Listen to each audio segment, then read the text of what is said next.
Okay, am I audible now? Oh, okay.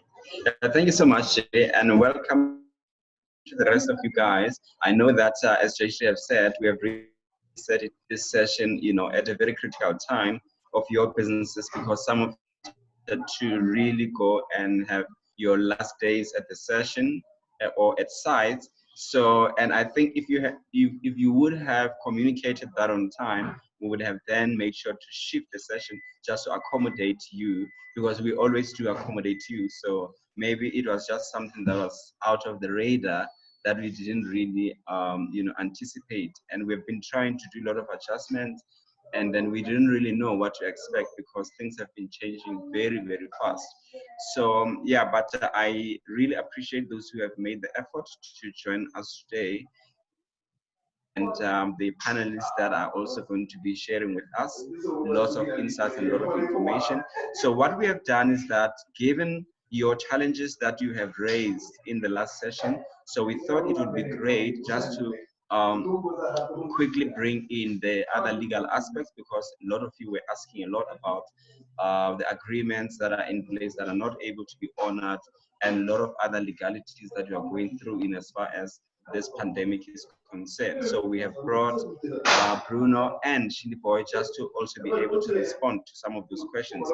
But maybe just to set the scene for today, so they will be presenting a session on the content that they have prepared, but trying so much to accommodate as many of your questions as possible. So because normally they do a lot of content around wealth preservation and structuring, so it will be really to help you to think about how do you structure for your business in these trying times, and they will be giving you a lot of strategies also around that. So just a quick one on their profile. I did introduce them on the group, so you might know a little bit about some of the information that I've shared about them. So Bruno is an attorney who has been practicing for just over 11 to 12 years in the field.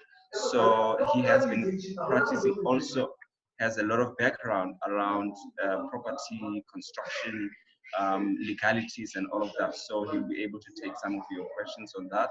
So Shilly Boy is also an entrepreneur within the property and construction industry, but in his chartered accountancy, he has been practicing a lot around property and construction, so he's very familiar with some of the stuff that you are dealing with.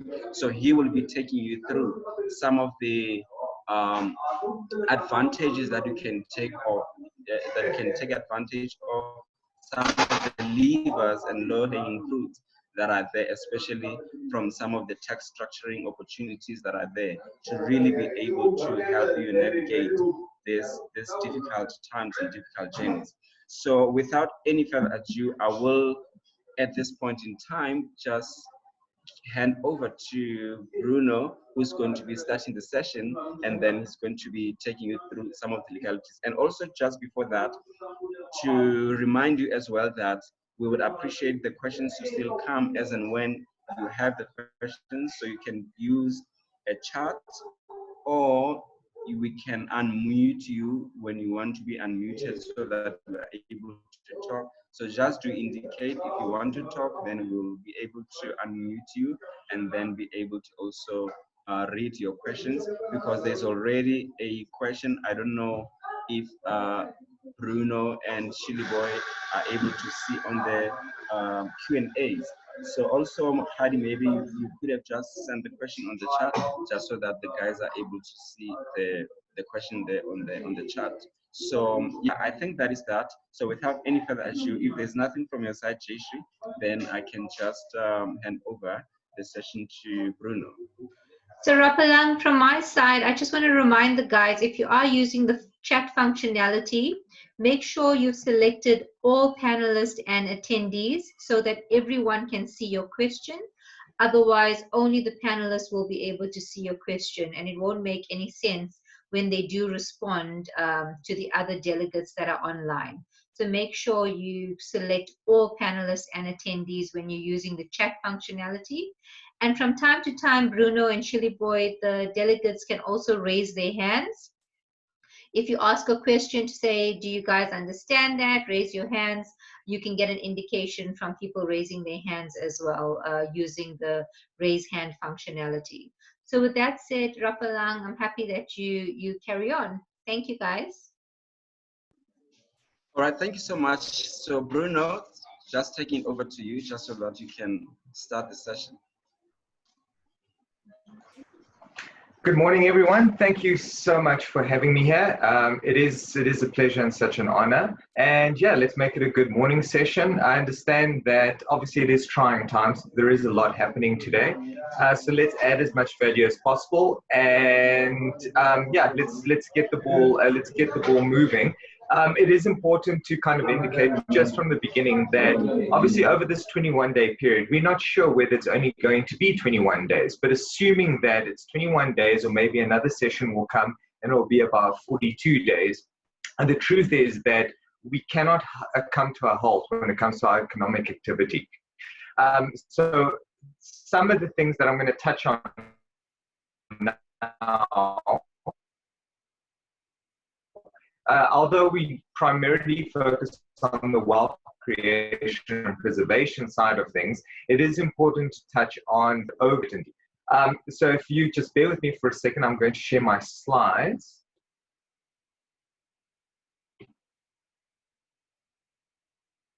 Excellent. Let's see if they are shared. Got the chat feature up.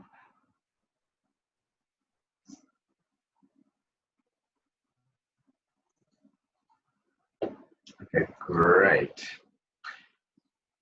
There's already, okay, so we've already been introduced. So I'm not going to waste more time on introductions. Just briefly again, I have been practicing for over 15 years. I've got a background in litigation and commercial work, which made me quite suitable to property law because a lot of my clients traded in this field as speculators. Chili Boy is involved in the construction industry and obviously he's got a background in finances. So when joining together, it was the perfect mix, especially when it came to actually being able to strategize for clients. So one of the primary things that we started looking at is the term wealth professional. And you know, why has it originated? What does it actually mean? And you know, how does this actually add benefit to individuals' lives?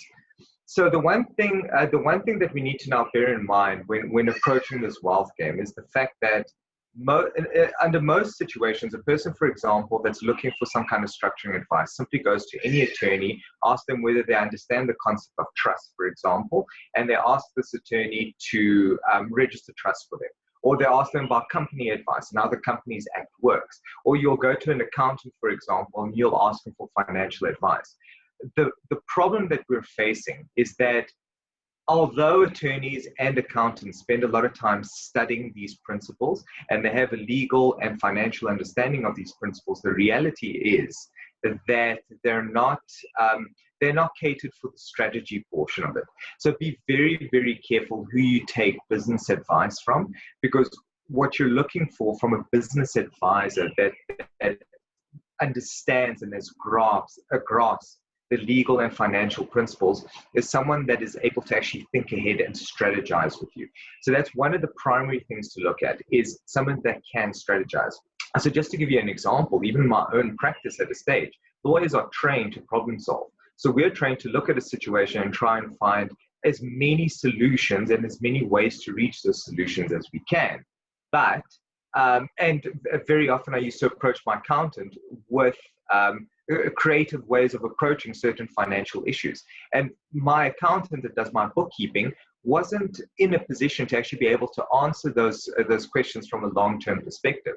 And interestingly enough, when you approach attorneys with accounting questions, many of them aren't trained to be able to actually read these questions and be able to give answers. And this is where the combination of myself and Chili Boy came in, because both of us do have that thinking outside the box perspective to issues. which allows us or helps us to actually be able to sit with the client and strategize on ways going forward. So that's just one thing that to bear in mind when speaking to people and taking advice. Another issue to consider is obviously the problem-solving aspect. So what does a wealth professional do? We try and solve your problems.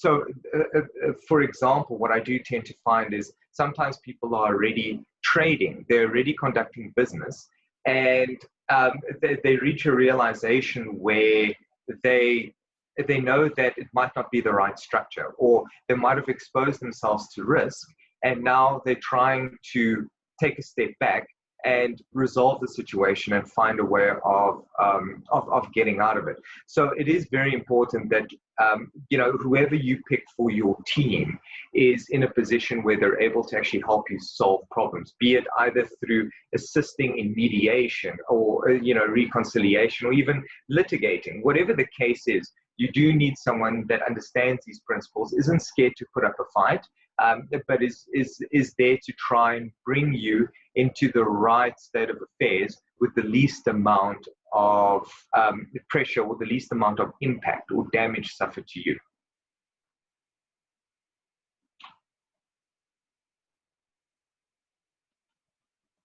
So our presentations normally revolve around wealth creation. We are going to be touching on certain legal principles that have arisen due to the COVID-19 virus and the outbreak and, naturally the lockdown. But what we'll try and do is most of these are still centered around wealth, because at the end of the day, as entrepreneurs, our primary goal is to create wealth. Yes, there is no doubt at all, and this sometimes is involved in the wealth, the aspect that some people want to make changes, want to leave legacies behind. It's not all just about money, but even those legacies, ideas, intellectual property, all these things need to be protected. And a person takes this goodwill, takes the money that they make, and they need to put it away in such a way that it is protected. So when we consider the terminology wealth and we start dealing with terms like creation, preservation, utilization, and transfer. Now, these are a lot of words to throw around, and sometimes they're used interchangeably. So one does need to be careful that we're not just throwing words around without truly understanding what their meaning is. So obviously wealth creation is what us as entrepreneurs are doing every single day of our lives. We're looking for opportunities. We're looking for ways of creating some sort of wealth, legacy, money. And obviously that is something that's normally left to the entrepreneur and their ideas. You can take advice as much as you want, but if you have the heart of the entrepreneur, at the end, you're going to make things happen. And so our job, or the advice that we're giving today relates more around the preservation side, utilization, and transfer. So preservation, you'll see throughout this presentation, we speak a lot about how to keep the wealth, how to avoid spending on things that don't assist you at all. So, for example, take tax, for instance. Now, none of us like to pay tax. We have to, and there's certainly a need for us to pay tax. But the reality is, we only need to pay as much tax as we are liable for. So there is such a thing known as tax evasion and tax avoidance. And it is illegal to evade the payment of tax, to dishonestly, submit a return to SARS that doesn't reflect the true state of affairs.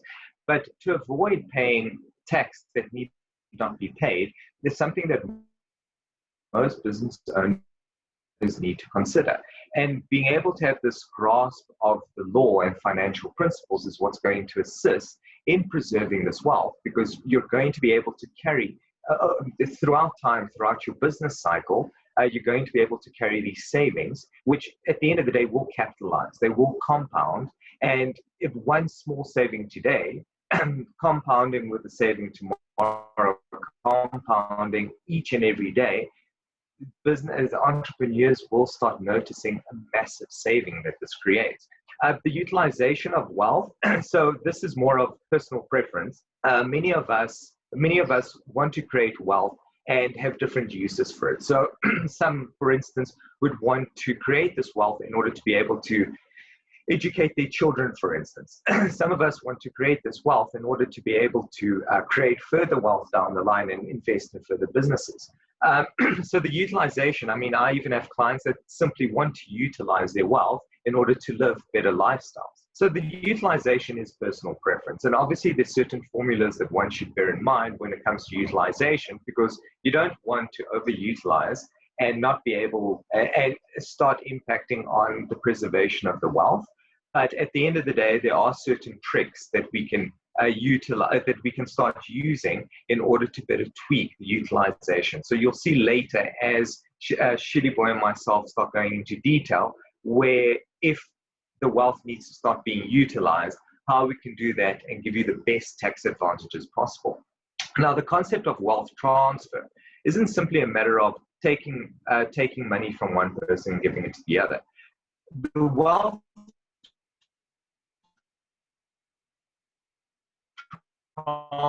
transfer is ultimately what many people are trying to is being able to carry a legacy or being able to carry wealth to generation. This is culture. And if we don't make use of it, many of us don't realize the amount. For example, just to give you an example, I know Shilly Boy will touch on this in a lot more depth later on. But take a concept like estate duty, for example. At this moment in time, most of us carry on our lives. We start as entrepreneurs, we start businesses, we hold shares in companies. And by holding shares in companies, it's in our personal name. If the company grows in value and has massive, massive success, those shares are worth something. If you were to pass away with those shares in your personal name right now, SARS will consider this as a part of your estate. And by considering this a part of your estate, SARS will now start asking you to pay certain taxes on it. And us as individuals, and unfortunately, this is one of the criticisms that I have against our education system at the moment, is the fact that we don't educate our children, or at least our young adults, to be able to think ahead, to understand the tax system, to understand how best to deal with life and an increase in value and marginal gains. Because the truth is, if those shares are worth a lot of money and you were to pass away, SARS will want to charge estate duty on the value of your estate. If those shares or a property, for example, has to now be transferred to your children, SARS will want to charge transfer duty on transferring over that property. In addition to that, there's other fees that get taken into account, things like executors' fees. For the attorney to pass transfer of this property, for example, they might want to charge you transfer fees. So all these aspects, which we'll touch on a little bit later, all of these add to the expense, out-of-pocket expense, that your estate will be suffering at the point of you passing away. And granted, each person has their own strategy. So some persons, for example, may say that they're not really concerned about what happens after they pass away. They want to enjoy their wealth now, so they want to structure it with the best short-term benefits. But many other persons, especially people with children or dependents, will want to find a way that, yes, they may want to benefit from it now, but they also want to make sure that when they pass away, as much of that benefit is carried over to the next generation.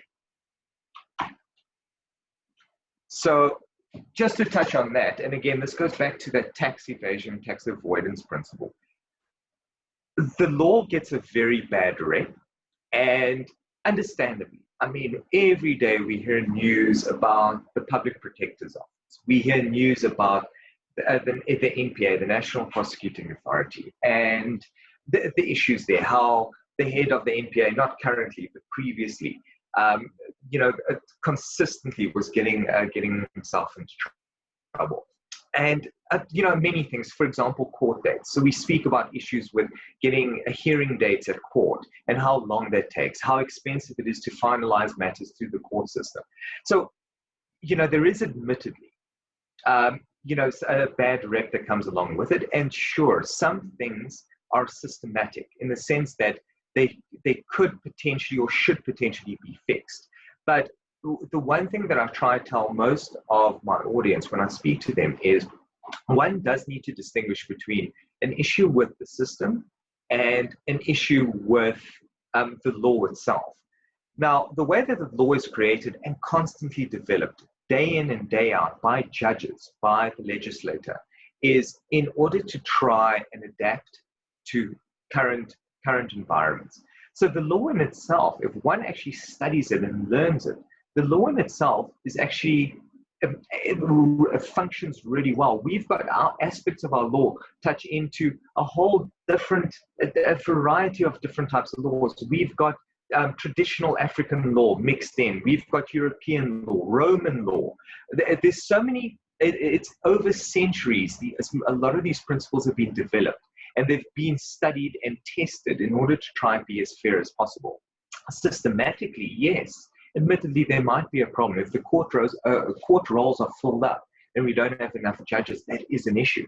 But it's an issue that's distinguishable from the law itself. So why do I love the law? Why does Shilly Boy, as an accountant, because at the end of the day, remember, an accountant is, after all, exactly the same as a lawyer. They study the law. They just study a different portion of the law. So they study the numbers. We study different acts. But at the end of the day, we both study these pieces of legislation. We study the common law, and we're trained to understand it. So why do we love it? Because the truth is, and this is how it's applied internationally in business. Lawyers, accountants, we take the law, we interpret it for our clients' benefits. We don't do anything illegal, but we give clients certain advantages because they're there. Those advantages need to be there. So with many of my clients, for instance, why not take the opportunity to benefit as much, to pay as little tax as possible legally, just by studying the law, appreciating it, and being able to take that advantage over your competitors.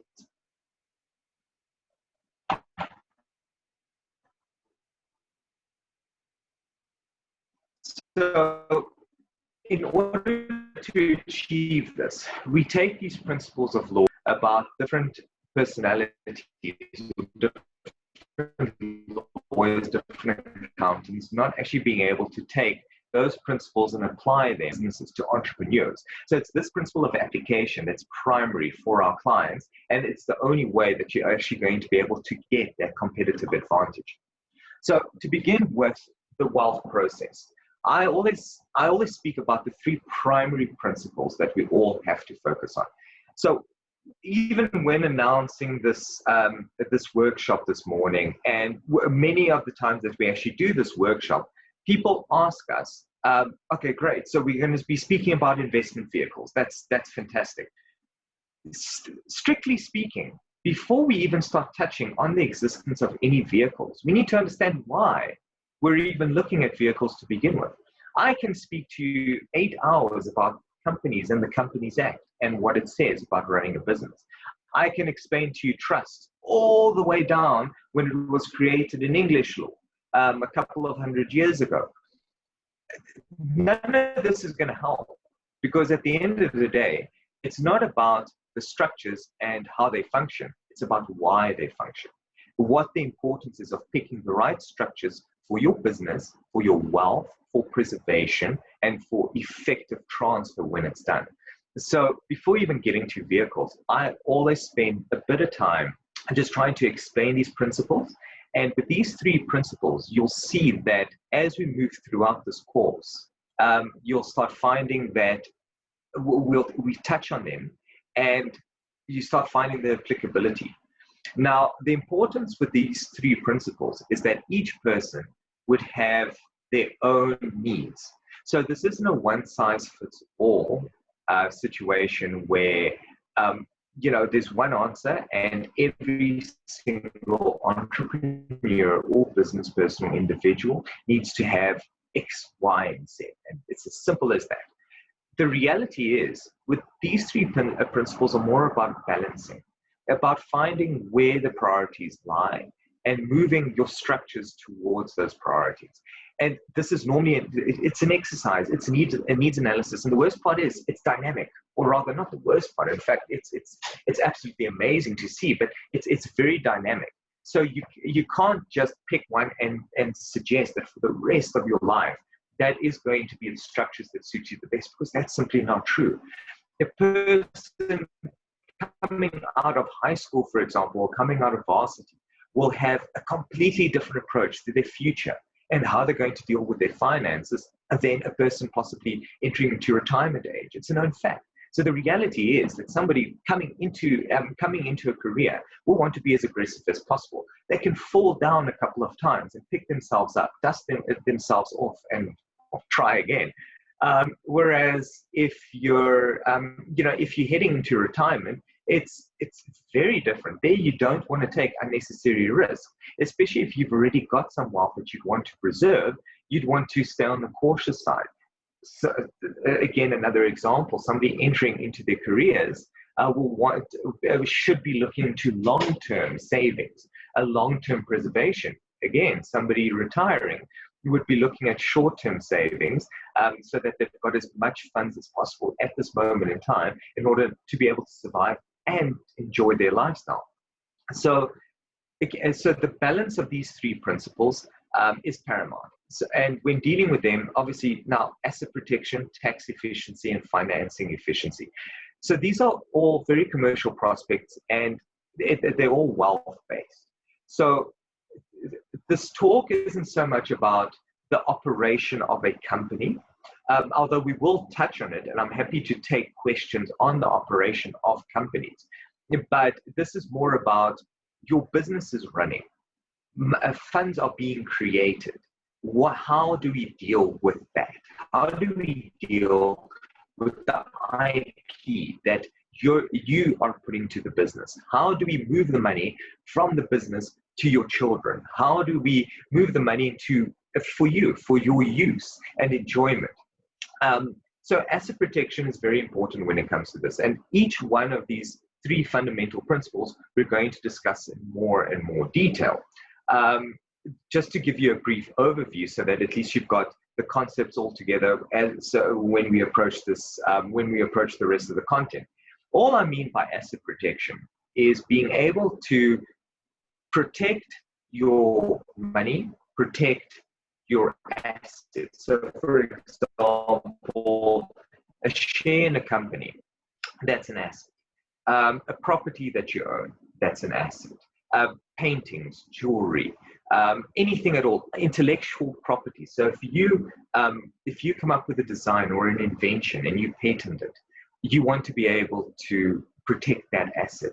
If you come up with even software and you have source code, whatever it might be, if it's defined as an asset, if it's something new estate, and the proper definition of asset is actually an item that can give you passive income, or that's the investment definition at least.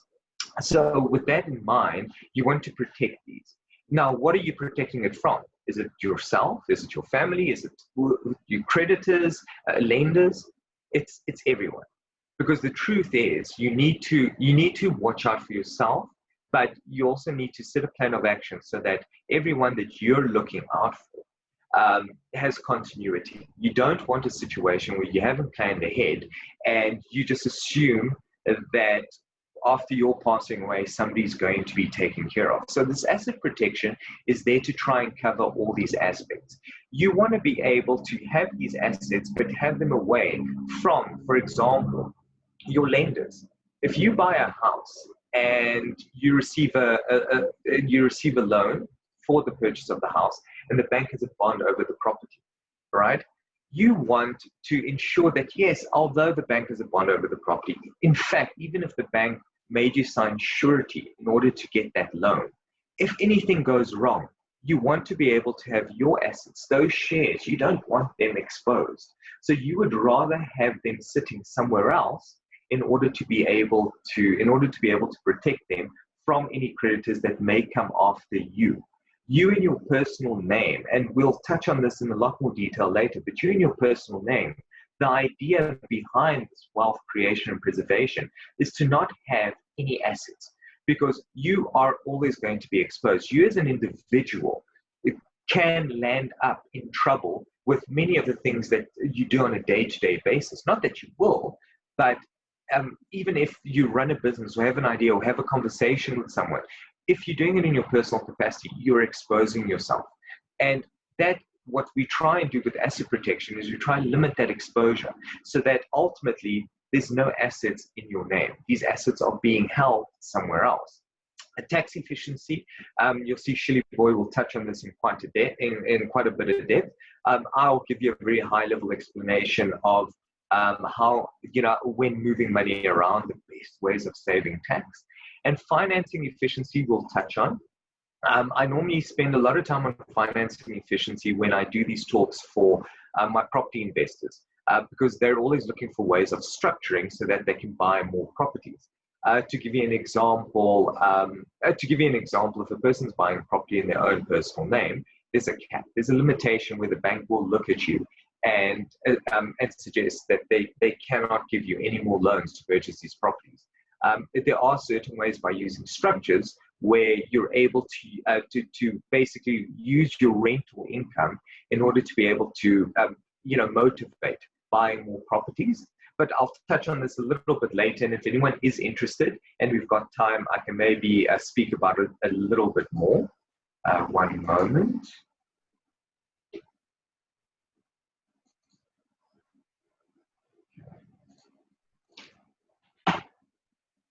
All right. So before we touch on each individual principle directly, it's always worth having a chat. Well, it's always worth going through each of the structures so that everyone understands the different options there are.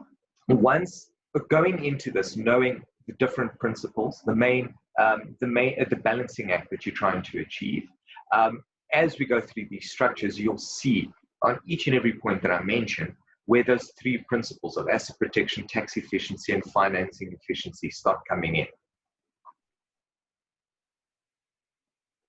So the first where we first start is as an investment vehicle, a natural person. So a natural person is you and I. We in our daily lives, obviously, and this is something, I'm from a Portuguese background. So the reality is, my parents always spoke to me about, never having any debt, about buying, and my parents never really understood the concept of buying companies or buying in trusts. And there's nothing wrong with that, but we always got brought up, you buy it in your own name, and it's simple as that. But Bruno? Yes. There's a question from Mokhadi, question for you. I think you can see it from your side as well. Sure. Yes, please. I would appreciate covering how to leverage rental income to get more access to funds to acquire more properties. Okay, that's absolutely perfect. So I'm going to touch on it. I'm going to touch on it a little bit later. I've got a slide dedicated to that. But I'm glad you're asking that question, because this is something that I spend a lot of time with my investing clients. So in short, and we'll go into the detail later, but in short, a lot of the banks, when buying, especially when buying residential properties. So first, we need to distinguish between buying a commercial property and buying a residential property. The reason for this distinction is when trying to leverage, the banks approach it from very different perspectives. And it's quite unfortunate, but it's the fact. So first thing that you start looking at is timeframes. A bank will give a loan over a residential property for over 20 years, 30 years even, all right? Whereas with commercial property, you often find that financing is only extended up to 10 to 15 years. So your periods are a lot shorter. And the second issue that I tend to find a distinguishing factor is the fact that interest rates on residential properties tend to be relatively low versus interest rates on commercial property loans. I've got direct contact with one of my clients at AXA, And he disputed this with me and said, no, he doesn't feel that's the case. He feels that the interest rates are very similar. But the truth is, even if first of all, I don't believe it, because I have seen interest rates up to 15%. But even if the interest rates were exactly the same as residential properties, the reality is, because of the shorter time frame, you're paying more interest over a shorter term, which means that your monthly installments are going to be far larger. And because they're far larger, now you're looking for commercial properties with far higher returns versus residential properties where you can, in theory, have a smaller turnover, but still be able to make more profit than in commercial properties. So just bear that in mind from a distinction between the two types. Now, taking it now another step, how do we leverage? So if you as an individual go to a bank and you decide to apply for either a residential or a commercial loan, the bank is going to consider your affordability. What income do you receive into your bank account? Where does that income stem from? How risky is that income? So a self-employed person versus a person that has a job in an industry that is doing very well. They are going to be scored differently. So the bank looks at you as an individual. We will look at what sort of disposable income you have at the end of the month. We'll consider, if memory serves, one of my bond originators mentioned that the monthly repayment cannot be more than 1/3 of your gross income. So there's a lot of very specific requirements that banks look at when giving finance. But the reality is you're going to cap yourself at a certain point, because as an individual, you can only apply for so many loans. And once they see that your affordability gets hit, they stop it right there, and you can't actually afford to get loans in that specific, in your name anymore. What we tend to find with structuring, and this is a reality, is if you're smart about how you do your structuring, and you buy properties, for instance, in a company, or you buy properties directly in a trust. Sorry, just 1 second. All right. So when you buy properties, directly in a trust, or you buy properties in a company, the bank will look at the company for affordability. The bank will look at the trust for affordability. Now, obviously, sometimes you buy a shelf company, you buy a property in a shelf company. So there's going to be no affordability, there's going to be no income. So as soon as the bank sees that, they're going to ask you to please sign a surety on behalf of this trust or on behalf of this company. But that's perfectly fine.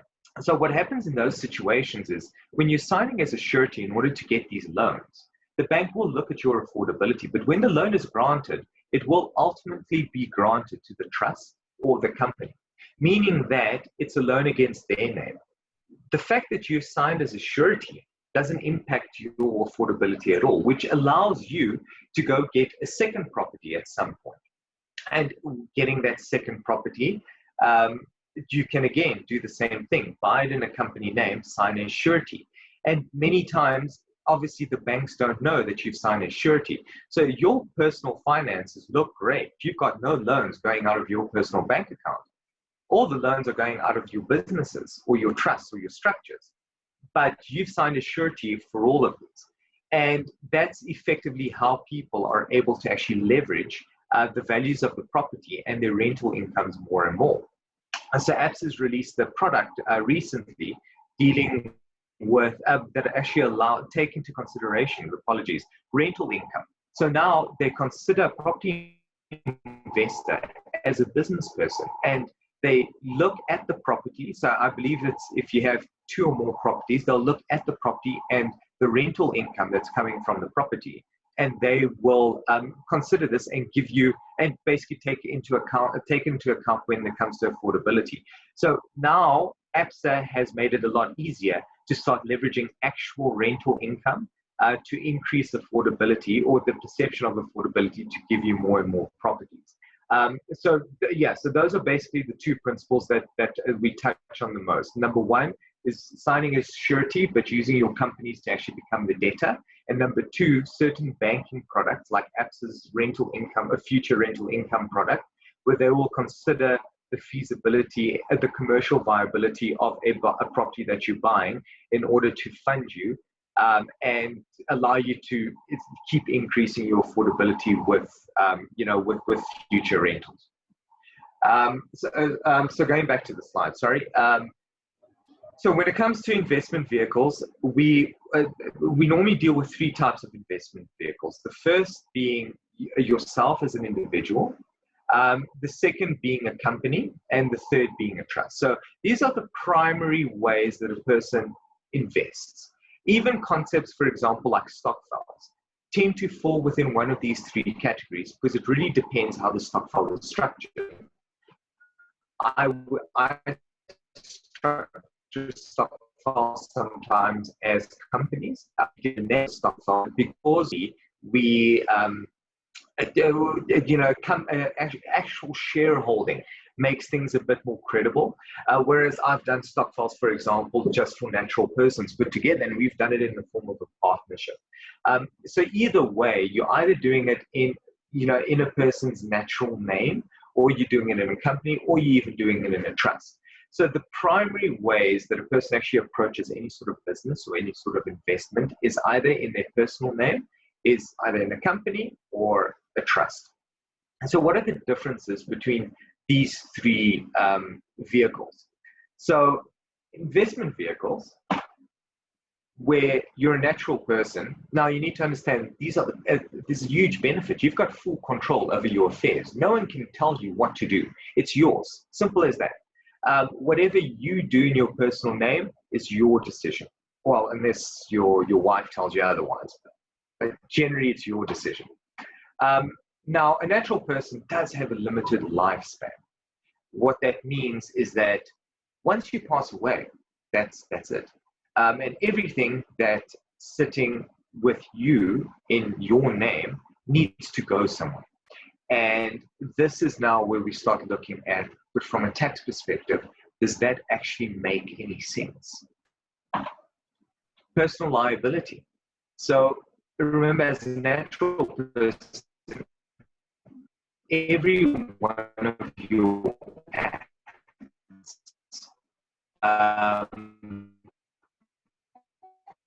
also personal liability. So if you do businesses that your personal name, you're exposing this to because of their personal name. From a tax perspective, Shirley Boy will touch on these with a lot more detail. But as an individual, your tax rates vary from low to high. So depending on your income, you often find that you could either have really, really good tax rates, or you might get to the point where the tax rates, get to the 45% mark, depending on your income.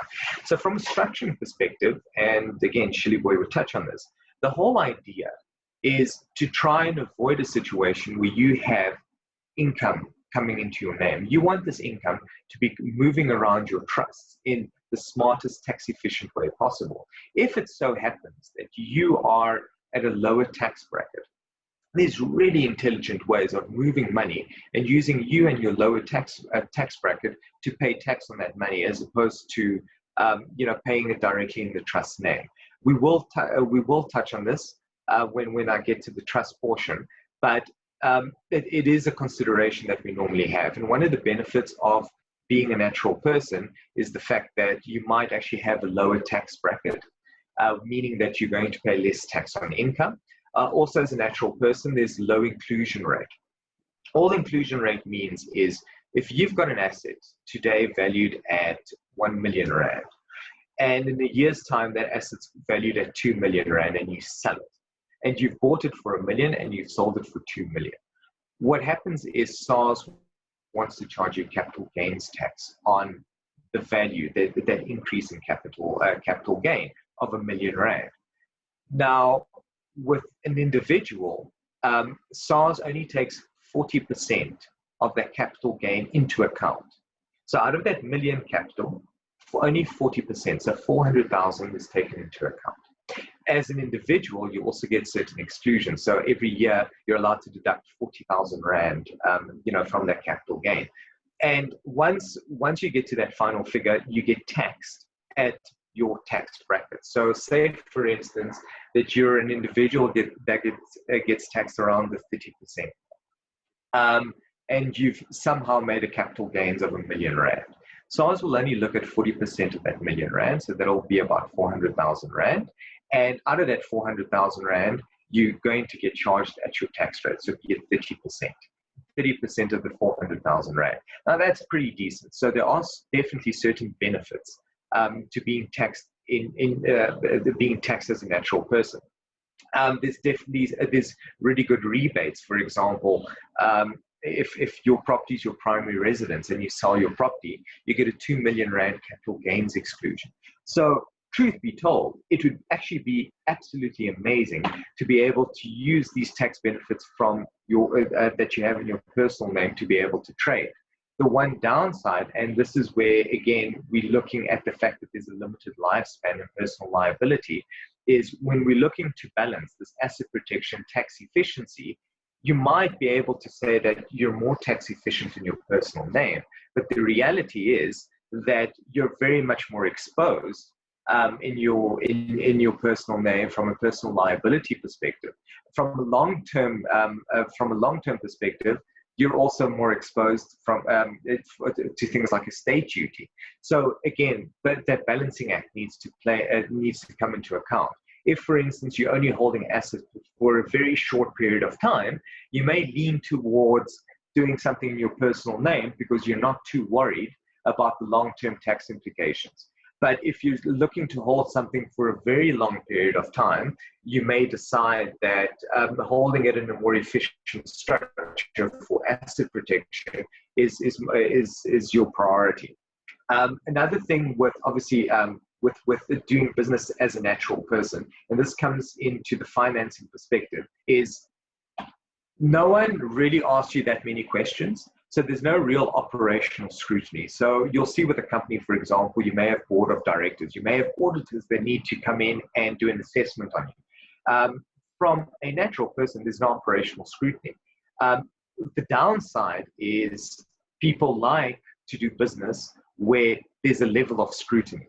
So doing business as a natural person is risky because people might not want to enter into a contract with you if you're an entrepreneur and you're trying to do business, because they feel that as a natural person, there's no operational systems or processes in place. They want to see track records. They want to see audited financial statements. And as a natural person, if you have various ventures that you're undertaking, this isn't something that you're normally very willing to disclose to third parties. So bear in mind that the downside of doing things as a natural person is there is no operational scrutiny, which makes you less credible. What may increase credibility, for example, are things like your credit record. As a natural person, that's something that kicks in all the time. But it's also very unfortunate because even you, as a person, might at some point forget to pay some account to Telkom, for example, and now they've listed something negative against your name, which has nothing to do with you as an entrepreneur in any of your businesses. So again, there's a downside to trying to do everything in your personal name and risk the situation where one of your businesses fails, and now you've got negative credit history when, quite simply put, you could have done it in a company and avoided a situation of reputational harm. So again, what I'm featuring here touches on these 3 points. So you've got the asset protection being the first three points that I mentioned, the tax efficiency, and at the end of the day, things like financing and being able to do business with other people. So now you're already starting to see where those 3 principles come into being and where the importance arises of being able to balance these. Companies. Now, I'm sorry, just before I go on, does anyone have any questions regarding trading as a natural person? Okay, so Bruno, okay, while we are waiting for the question, I just wanted to make you note that we're just going to be taking a break now for just about 10 minutes and have the guys come back at it's 5 past now, and then they can come back at 1/4 past. But also, just maybe when we come back, there was since a question from Mukhadi again. So that I would like you to address. It was on a different matter, which was talking about the business interruption insurance. Yeah. Yes. So yeah, maybe just during the break you can go through. Then after the break, yeah. So I suppose now we just take a 10 minutes break. So 1:15 we are back, and then we can resume the session. Sure. Excellent. Okay. Thank you, guys. Let's take a break.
I send our slide PDF to make available to you guys to the different principles, and you'll see how neatly they actually, again, the asset protection, the tax efficiency, and the financing efficiency.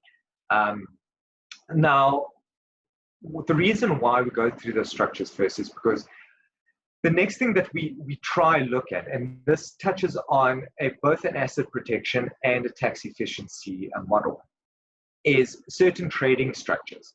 Now, the way that I've discussed them, it makes it appear that you've got one of those three entities that you can trade in. You need to choose, and you're stuck with that decision. But the reality is that we combine those trading vehicles, and that's actually how we reach the perfect balance. So, for example, in a structure like this that I actually find very common, you'd have a trust. Now, this trust would be your trust. You'd have assets in the trust.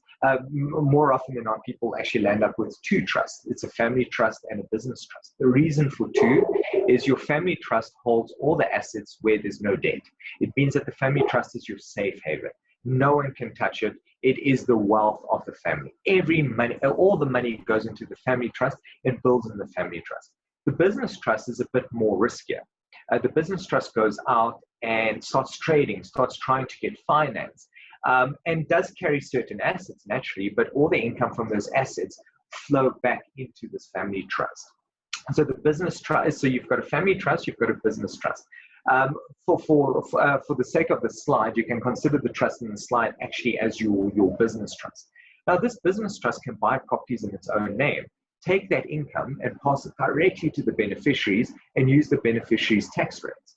But for example, Shiliboy will touch on this later, sometimes you get to the point where it's just not viable to do something like that anymore because there's way too much income. When you've grown your business so much that you just simply can't pass this off as school fees, then you start using, for example, companies under the trust. So the trust would own the shares. Now, what's the benefit of a trust owning shares?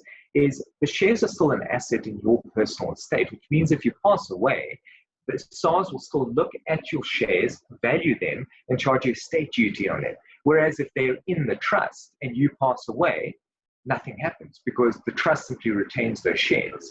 You get scratched off as a beneficiary at worst, and the next person gets appointed to be a trustee, and they continue running the trust. So there's no movement of these shares at all, which means that you don't worry about estate duty or capital gains. It just sits safely in the trust. That holding company can then do multiple things. They can go out, get loans, pass loans, do certain trades. There's so much that they can do. You can have multiple companies under this company, and that is something completely up to you. It's a personal preference, but it just gives you an example of how you mix the trust to hold shares in trading entities. So the next, I'm going to pass it over to Shilly Boy at the moment. He's going to start touching on tax efficiency. He's going to take you through the rest of the session and maybe a little bit into the next portion of it. And then I'll be back a little bit later on just to speak about those legal principles and asset protection, and the insurance question that we spoke about a short time ago.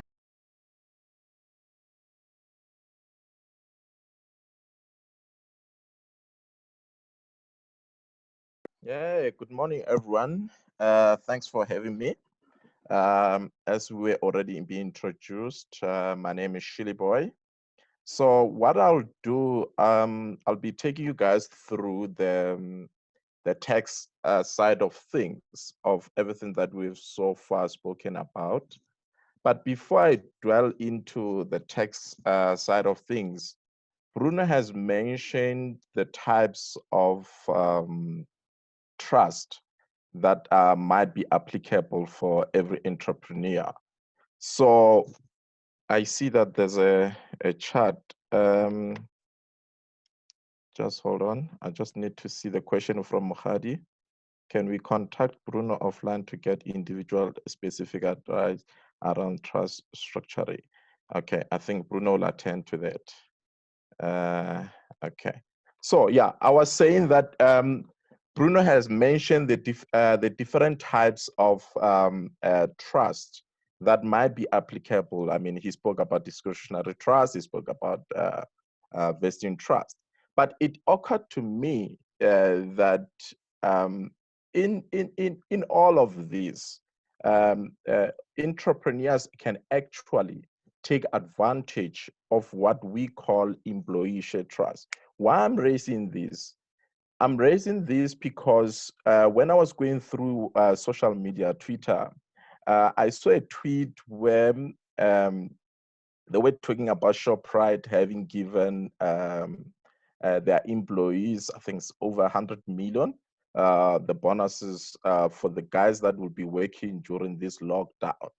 And then BS may be, it's a good gesture, but then the reaction, when I looked at the reaction from Twitter, is the fact that people went into so much detail in such a way that they took that money, that bonus money, I mean, over 100 million, they divided it with the number of employees that are there. So now, what it did, it ended up making a less, it lost a substance, the true intention, which being to motivate ShopRite workers to work during the lockdown period. It kind of lost that motivation. And then that got me thinking to say, but hang on, had ShopRite actually created what we call employee share trust, and during this period, and actually said, we are having an early dividends declaring specifically for employees that own the shares for ShopRite, how will the Twitter or the social media have reacted? Because when someone gets dividend versus when they get bonuses, it's completely different feel. So that's something that just got me thinking around COVID to say, particularly with you as an entrepreneurs, what measures are you guys putting in place in order to sort of motivate your employees? Because bonuses, the true sense of it was to motivate employees to work and also to retain those particular key employees. I mean, as SMMEs, we always have one or two right-hand men or right-hand women that we don't want to lose, particularly even during these critical periods. So these days, people tend to move away a little bit using bonuses, mainly because bonuses are starting to lose that fundamental reason behind, because people's expectations around bonuses are no longer being met. If you give people a bonus, say, of 5,000 Rand, they hope they should have got 10 grand. So as compared to when someone you are declaring dividends, they've got sense of ownership. They've got sense of ownership within your company. But Bruno can actually dwell into how you can structure employee share trust, employees scheme in order to motivate. So that's one of the trusts that I think you guys as an entrepreneur should need to start thinking of in order to retain your key employees and motivating them. Another thing is that with the world of BE transformation and BE levels that are critical, the employee share trust scheme can actually be used to actually increases your BE level. So that also, I think, as much, it's something that just occurred in my mind when Bruno was going through that, having looked at the social media. But then, despite that, let me look into the tech side of things. So when Bruno was going through the three investment vehicles, he mentioned natural person, he mentioned the companies, and he mentioned trust. So now, what we have seen is that all those vehicles have got disadvantages and advantages, right? Now, we saw that with a natural person, a person can actually end up paying a less tax because an individual pays tax at the scaling rate, meaning it's from 0 to 45%. So meaning that you may find that someone has a tax rate, say, of 18%. Now, well, you've got a company as an entrepreneur that should be paying a tax at 28%, meaning that there's a gap of about 10%, right? Now, you take that, you compare it with a trust, right? A trust has a flat rate of 45%, right? Now, one can ask the question to say, okay, how do I then use the benefits that are presented to natural person, equally so get a protection that trust have over asset protection? Now, it get me back to understanding the issue of quenching principle. As you see here, a quenching principle, basically the principle behind quenching principle, what it says is that a money that flows through the trust and it goes to beneficiaries, it retains its nature, right? So what that means is when a trust receives, say, rental income, and then it distributes that rental income in the same year to beneficiaries,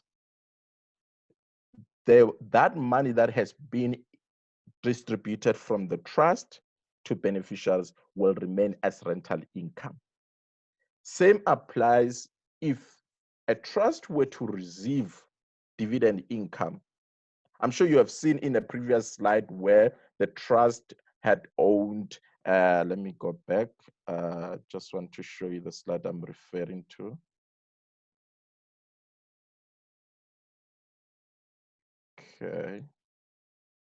Okay, where it was saying the company, the trust owns shares in a company. So typically the money will move by declaring dividends, right? So meaning that those dividends, if they were to move in the same year from the trust to beneficiaries, that money will be, as it's called, dividend income, meaning that when the beneficiary receives that money, from the tax perspective, from the trust perspective, that money will still be constituted as dividend income. So now, then we can still use those tax benefits that are applicable to beneficiaries and take advantage of them. Now, that brings me back to the estate duty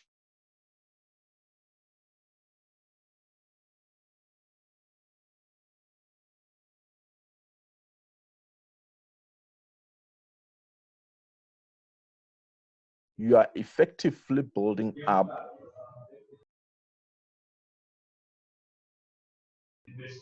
Hi, Shelly boy, we seem to be losing you a bit. I don't know if it's connectivity from your side. We just keep losing you the side. Can you hear me? Okay, we can hear you now. We just lost you a bit there. Yeah, but you can continue. Can I? Where was I? Where did you guys lose me? I think it's just about 20 seconds ago. Maybe Oh, you can okay. just go back. Okay, sharp. Back. Okay, so where I was referring to a quenching principle where I was moving money from the trust to beneficiaries. Then a question one person can say, but hang on, you are taking money away from the trust to beneficiaries to take advantage of the tax, the lower tax rates that might be applicable to that particular beneficiary. And I'm gonna go into detail when I'm playing around this principle using the whiteboard. You'll see how the money flows and using the quenching principle. So now, in order to avoid this estate duty that we're trying to run away from, because by the current legislation is that if you've got an estate when you pass away and you've got an estate that worth less than 30 million, you'll be subjected to what you call estate duty at 20%. Anything above 30 million, you'll be subjected to estate duty at 25%. So now SARS, what it do, takes your gross property values. It might be shares that you're owning in that particular company. It might be life policies, it might be currents, whatever wealth that you might be having on the date of your death. And then they'll gross it up and minus it using certain exemptions like 3.5 million rebates that you'll be allowed to entitled to get, and then certain assets that are distributed to your spouse, we deduct that. The net suitable amount, then, if it's less than 30 million, we then multiply by 20%, and then that 20% goes to SARS. So another thing that why we're using trust as a sort of a estate duty planning is because when you die, by law, by Income Tax Act, you are deemed to have sold all your assets that are in your name as a natural person. So, which means that you'll be subjected to what you call capital gain tax. So now a capital gain tax, as Bruno has alluded, will take the market value of all your assets at the date of death and minus what you call base cost. Base cost typically is the cost of you having acquired those originally acquired those assets, including any other build-up cost. And then we get what you call base cost. So we'll minus that and get what you call capital gain, and then include and take 40% of that being you and being a natural person, and then multiply it by 45 or the applicable tax rate at the date of death. So effectively, you might be sitting at about, I think it's 18% or 16%, 45 times 40%, the effective rate. The number that you get, that's what you'll be subjected to at the date of death. Now you also have what you call executor's fees, which are ranging around 4% currently on the gross value of your estate when you die, what you call disease estate. So if you see you building wealth over long term, over the number of years, you're actually building up what you call deathbed expense. Effectively, close to 50% of your wealth is actually going to go back to SARS on the date of death. So that wealth under your name. So now, I don't know why just hold on. Okay, there we go.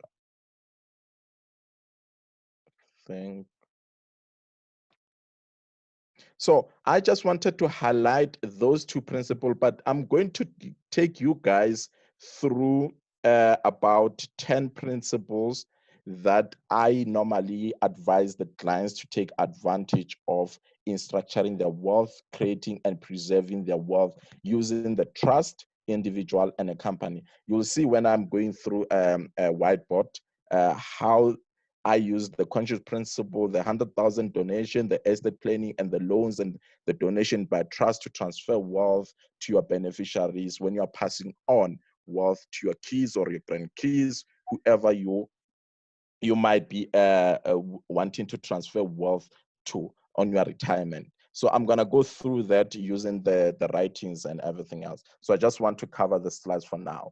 So South Africa currently, I mean, as from tonight, will be under what you call, I mean, you probably know by now, lockdown due to the COVID-19.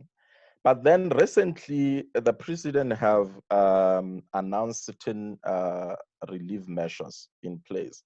And tax was one of the sort of measures that were introduced to assist with the flow of the economy, the stimulus packages. So one of the things that actually caught my attention was employment tax incentives. The employment tax incentives has been there, which kicked in I think 2014, somewhere around January, February 2014. So why this caught my attention? Because I felt that this is one of the sort of incentives that are there that SMEs owners actually should be taking advantage of. So how are you going to take advantage of these employment tax incentives? So what employment tax incentives basically does is that it encourages employers to actually employ young people between age of 18 to 29. So for you, by virtue of you employing those people under that incentive schemes, you get entitled to sort of reduction in pay as you earn, in your total pay as you earn.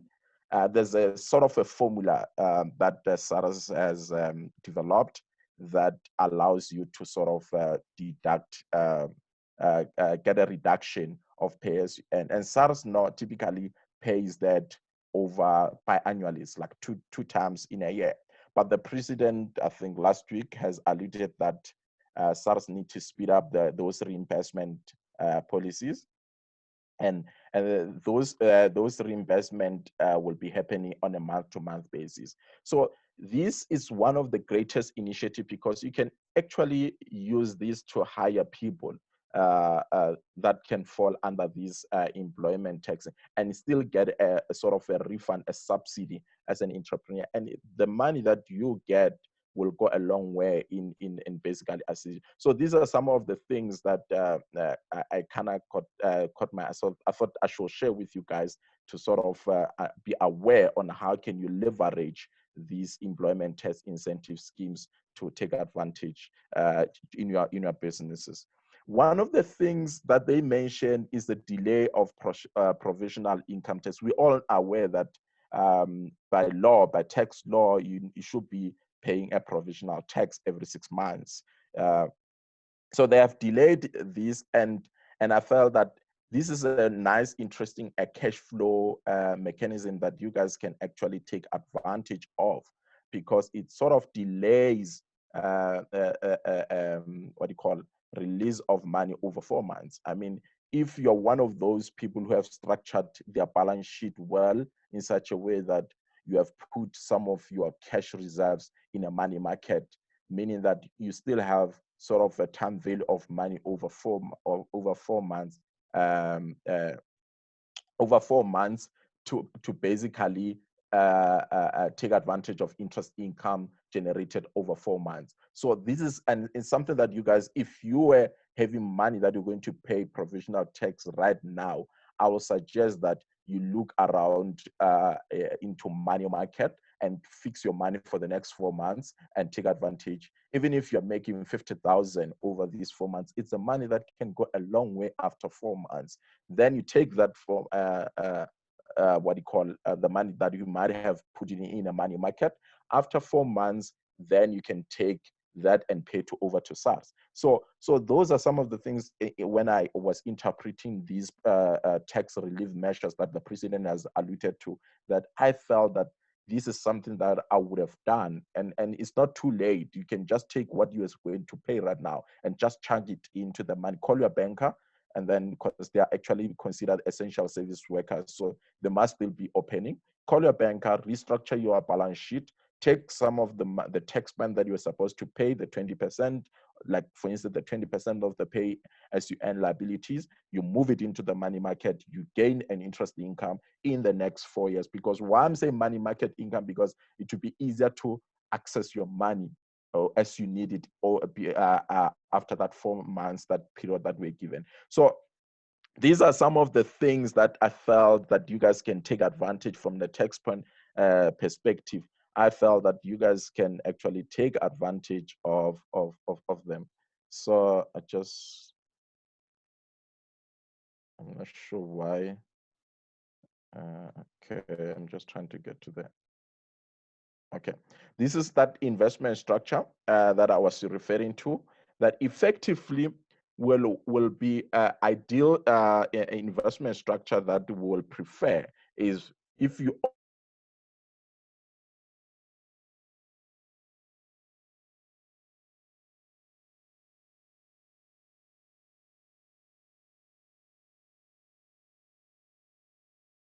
if Bruno can.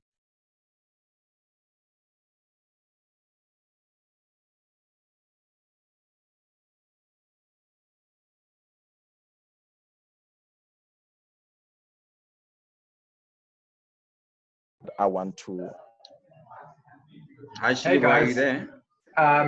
Sorry, the reason I stopped sharing is Shili Boy now continues the presentation using a whiteboard. The only downside I see is that the connection, there seems to be something wrong with the connection. Hey, is my connection very bad?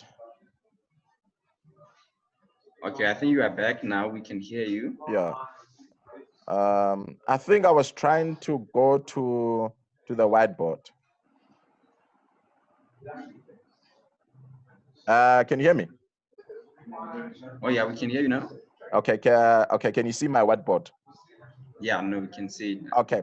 Okay. What I wanted to take the guys through is the principles, because ultimately the cornerstone of what we're trying to achieve is the wealth preservation, right? So what I'm going to take you guys through is the principles that I've created in consultation, obviously, together with Bruno. From the tax point of view, some of these mechanisms that are out there that you guys can actually take advantage of that. So I'm gonna make, I love drawing. I'm just gonna start playing around with my drawings, okay? And then I'll have another vehicle here. And then this one, I'll call it a family trust. I normally call it a sovereign wealth fund. So let's call it a wealth fund. And then this is that, this one will be that trading trust that we have seen in our slide. This will be a trading trust. And then normally money flows here. Okay, and then I'll want to have sort of relationship here. Then we'll have a company here. This is normally typically a holding company that I've created. This holding company will typically have subsidiaries. I mean, depends on what you are invested into. So you will have various subsidiaries. Remember, we're creating wealth, right? So now the first principle that we spoke about was conjugate principle, right? So now a conjugate principle, what do you call a conjugate principle? Basically, it speaks about money that will move from this company here and moving it to the trading trust, and then moving to family fund. And then maybe let's create beneficiaries here. Let's do this, just so that you guys have got a picture of what we have been speaking about. So now, this will typically, okay, this will be like typically beneficiaries, the ones that I'm creating under this. You'll typically have beneficiaries here. Okay, let's do this. Okay, so now these arrows here under this family trust, you'll typically have beneficiaries here. So because what we're trying to do is to take advantage of the lower tax rate that these beneficiaries might be having at that particular point in time. So let's say, because now I'm discussing the quenching principle, right? So now let's give example. Let's say this company here, the holding company, it declares dividends, right, to the holding trust. So now, when the holding trust gets this dividend, and then it distributes this dividend to a family trust in the same year,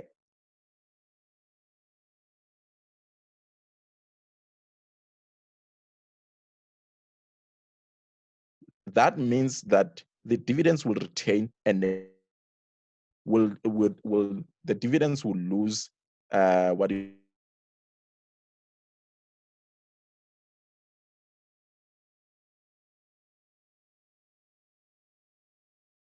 money in that same year. So now, with that, it means we'll be able to take advantage of the beneficiaries here. So what typically people do, because you've got kids, that you're probably paying school fees. You've got other people that, I mean, if you are in a extended Black family where you're taking care of certain people.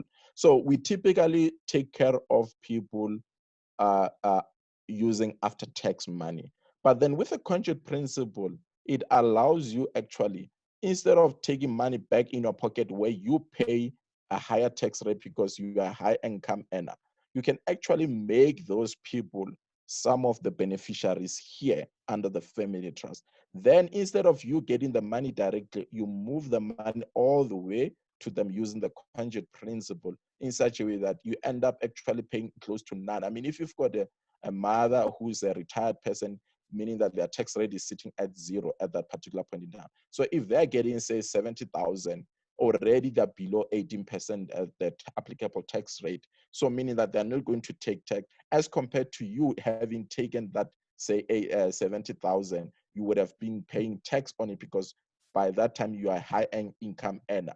You will have paid a lot of tax. So that's how you structure using what you call a quenching principle.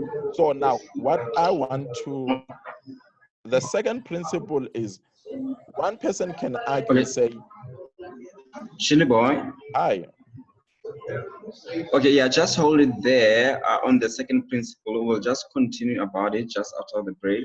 It's just after an hour now, so we just need to take, I suppose let's just make it 5 minutes, guys, so that we can come back very quickly. Instead of 5 minutes, let's just, I mean, instead of 10 minutes, let's make it 5 minutes, so that we can just preserve time as we are preserving wealth, so that Chili Boy can come back quickly and explain, continue with the principles. So we can take break now until 10 past, and then we'll resume the session. Okay, cool. Thanks, man. Okay, thank you so much.